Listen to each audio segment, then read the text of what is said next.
زہر آلود پروپیگنڈا کیا جائے تو ہماری ذمہ داری ہے فوج کا دفاع کریں. پاک فوج کی قربانیوں کا مذاق اڑائیں گے تو کون پاکستان کی عزت کرے گا؟ اس سے بڑی ملک دشمنی نہیں ہو سکتی. وزیر اعظم شہباز شریف کا قومی علماء کنونشن سے خطاب. کہا ملک جادو ٹونے نہیں محنت سے ترقی کرتا ہے. ڈیفالٹ کے دہانے پر کھڑی معیشت کو ہم دوبارہ پٹری پر لائیں. مارکا حق کے بعد پاکستان تیزی سے ترقی کر رہا ہے. فیلڈ مارشل کی قیادت میں افواج نے بھارت کو منہ توڑ جواب دیا.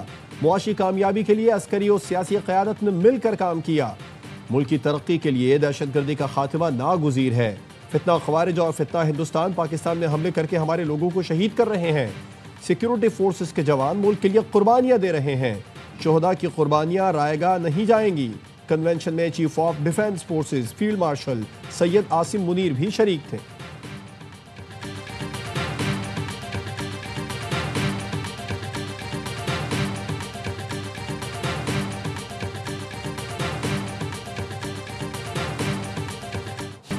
ہم دشمن کو چھپ کر نہیں للکار کر مارتے ہیں. مارکہ حق میں اللہ کی نصرت سے کامیابی ملی. دہشت گردی پاکستان کا نہیں ہندوستان کا وتیرہ ہے. Chief of defence forces field marshal Syed Asim Munir کا قومی علماء مشائخ کانفرنس سے خطاب. کہا اسلام میں ریاست کے سوا کوئی جہاد کا حکم نہیں دے سکتا. علماء قوم کو متحد رکھیں اور قوم کی نظر میں وسعت پیدا کریں. جس قوم نے علم اور قلم کو چھوڑا وہاں انتشار اور فساد نے جگہ لی. ریاست طیبہ اور ریاست پاکستان کا آپس میں گہرا تعلق ہے.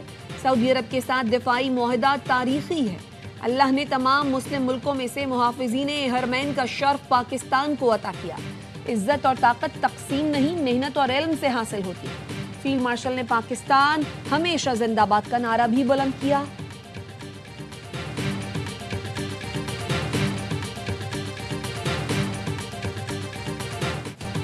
بلاول نے پی ٹی آئی کو سیاسی دجال قرار دے دیا. کہا ایک سیاسی جماعت کی قیادت مسلسل فوجی قیادت کو نشانہ بنا رہی ہے. نوجوانوں کو ورغلانے کا کام کر رہی ہے. سیاست اپنی جگہ مگر عوام اور افواج کے ساتھ کھڑا ہونا ضروری ہے. چیئرمین پیپلز پارٹی بلاول بھٹو زرداری کی لاہور میں گفتگو. کہا ہم نہیں چاہتے سیاسی جماعتوں پر پابندی لگے. پی ٹی آئی خود پابندی لگوانے کا کام کر رہی ہے. ان کے اعمال گورنر راج لگوا سکتے ہیں. ہم نہیں چاہتے لیکن آئینی طریقہ کار موجود ہے. کوئی جا کر اس شخص کو سمجھائے کہ سیاست کریں انتہا پسندی نہیں. بھارت سے جنگ میں جیت دنیا تسلیم کر رہی ہے. بھارت آج تک اس شکست سے نہیں نکل سکا. بھارت اب بھی پاکستان میں دہشت گردی کی کوشش کر رہا ہے. بلاول نے کہا پنجاب کے لوگوں سے مجھے ہمیشہ محبت ملی ہے. خوشی ہوگی اگر مریم نواز سندھ سے الیکشن لڑیں.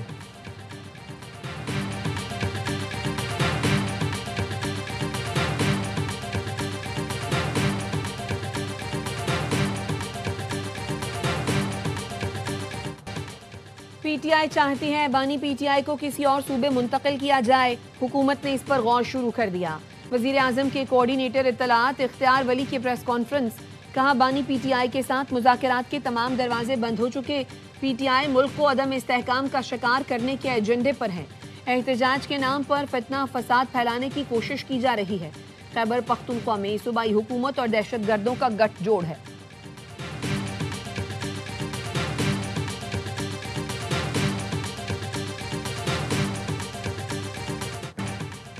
کیا بانی کو کہیں اور منتقل کرنے اور ملاقات نہ کرانے سے حالات ٹھیک ہو جائیں گے؟ ہم مائنس ہو گئے تو یہ بھی نہیں رہیں گے. حالات ہاتھ سے نکل جائیں گے. Chairman P T I barrister Gohar کی حکومت سے معاملات کو ٹھنڈا کرنے کی اپیل. کہا محمود اچکزئی اور راجہ ناصر عباس سے کہا ہے حالات نارمل کرنے کے لیے کچھ اقدام اٹھانا ہوں گے. پی ٹی آئی کا تحریک تحفظ آئین پاکستان کے پلیٹ فارم سے پیپلز پارٹی سے رابطے کا فیصلہ. 20 اور 21 دسمبر کو اسلام آباد میں قومی کانفرنس کے انعقاد کا اعلان.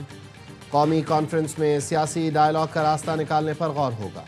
مسلم لیگ نون کو قومی کانفرنس میں دعوت نہیں دی جا رہی. پی ٹی آئی کی حکومت سے مذاکرات کے لیے پھر بانی سے ملاقات کی شرط.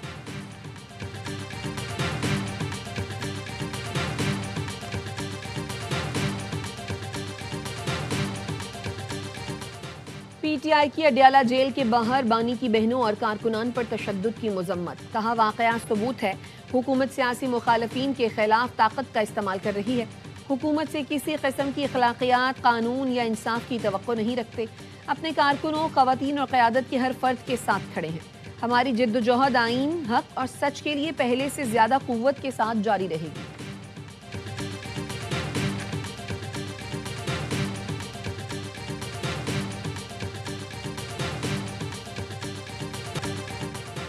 شرپسندوں کو منتشر کرنے کے لیے واٹر کینن استعمال کی، حساس علاقے اڈیالہ جیل کے اطراف کسی قسم کی سرگرمیوں کی اجازت نہیں۔ راولپنڈی پولیس کا کہنا ہے سیاسی جماعت کی جانب سے اڈیالہ جیل پر حملے کی نیت سے پرتشدد احتجاج کیا گیا۔ راولپنڈی میں دفعہ 144 نافذ ہے۔ دھرنے کے دوران توڑ پھوڑ اور مزاحمت کی کوششوں کے باوجود تحمل کا مظاہرہ کیا، بار بار سمجھایا۔ سیاسی کارکنوں نے پولیس پر پتھراؤ اور جلاؤ گھیراؤ کیا، جس پر قانون نے اپنا راستہ اختیار کیا۔ ملاقات کا وقت رات کو ہے، نہ بغیر عدالتی حکم ملاقات کی اجازت ہے۔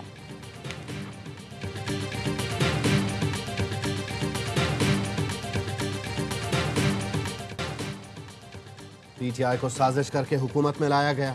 بانی کے 3.5 سال سیاہ ترین دور تھا۔ اخلاقیات کی باتیں کرنے والے پی ٹی آئی دور میں کہاں تھے؟ وزیر اطلاعات شرجیل انعام میمن کی اسلام آباد میں نیوز کانفرنس۔ کہا بانی پی ٹی آئی کی فیملی بھارتی میڈیا پر جا کر ملک کے خلاف باتیں کر رہی ہے۔ اسرائیل کے اخبار بانی پی ٹی آئی کے حق میں مضامین چھاپ رہے ہیں۔ پی ٹی آئی بیرون ملک ریاستی اداروں کے خلاف پروپیگنڈا کر رہی ہے۔ پی ٹی آئی نے جو محاذ کھولا ہے وہ غیر اصولی ہے۔ پی ٹی آئی اپنے لب و لہجے کو درست کرے، نوجوانوں کو ورغلانے کی کوشش نہ کرے۔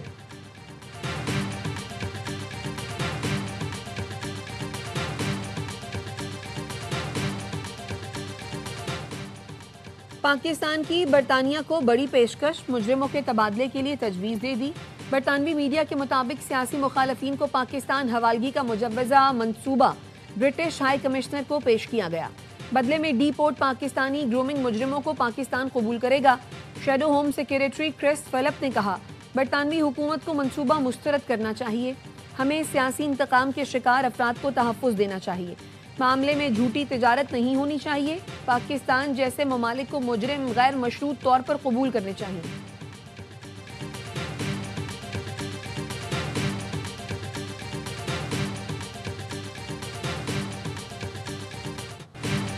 امریکہ نے بلوچستان میں معاشی ترقی کے لیے سرمایہ کاری کا اعلان کر دیا۔ امریکی ایگزم بینک نے منصوبے کے لیے $1.25 ارب فائنانسنگ کی باضابطہ منظوری دے دی۔ قائم مقام امریکی سفیر نیٹلی بیکر کا کہنا ہے فائنانسنگ ریکوڈک میں منرلز اور کرٹیکل مائننگ آپریشنز کے فروغ میں بنیادی کردار ادا کرے گی۔ پاکستان میں $2 ارب مالیت کی جدید مائننگ مشینری درآمد کی جائے گی۔ بلوچستان میں 7,500 اور امریکہ میں نئی ملازمتوں کے 6,000 مواقع پیدا ہوں گے۔ دو طرفہ اقتصادی تعاون کو نئی بلندیوں تک لے کر جائیں گے۔ فائنانسنگ بلوچستان جیسے پسماندہ علاقوں میں جامع ترقی کا سب سے بڑا قدم ہے۔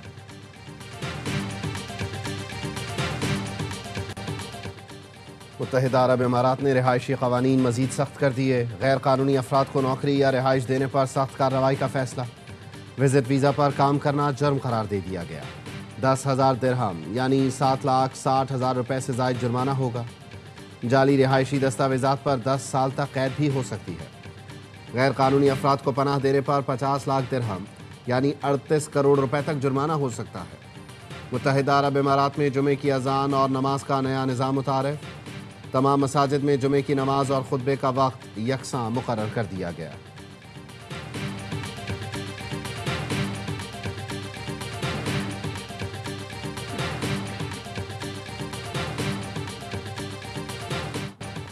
صدر ٹرمپ پر تنقید کرنے والے بھارتی نژاد شہریوں کو امریکیوں نے آڑے ہاتھوں لے لیا۔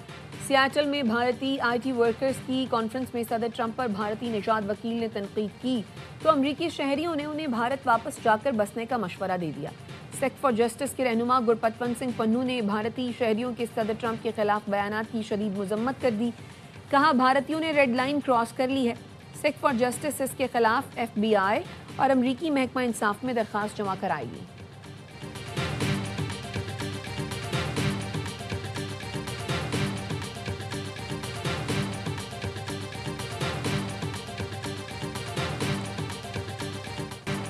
اسرائیل کی جنگ بندی کی مسلسل خلاف ورزیاں جاری۔ حماس کا بین الاقوامی برادری سے جنگ بندی جاری رکھنے کے لیے اسرائیل پر مزید دباؤ بڑھانے کا مطالبہ۔ حماس کے سینئر رہنما کا کہنا ہے اگر اسرائیل کی جانب سے جارحانہ کارروائیوں کا سلسلہ جاری رہا تو جنگ بندی کو جاری رکھنا مشکل ہو جائے گا۔ اسرائیلی فورسز 10 اکتوبر کو امن معاہدے کے بعد سے اب تک 377 فلسطینیوں کو شہید کر چکی ہے۔ اسرائیل کا غزہ امداد کے لیے اردن سے مغربی کنارے کی کراسنگ کھولنے کا اعلان۔ ستمبر سے بند کراسنگ آج سے کھولی جائے گی۔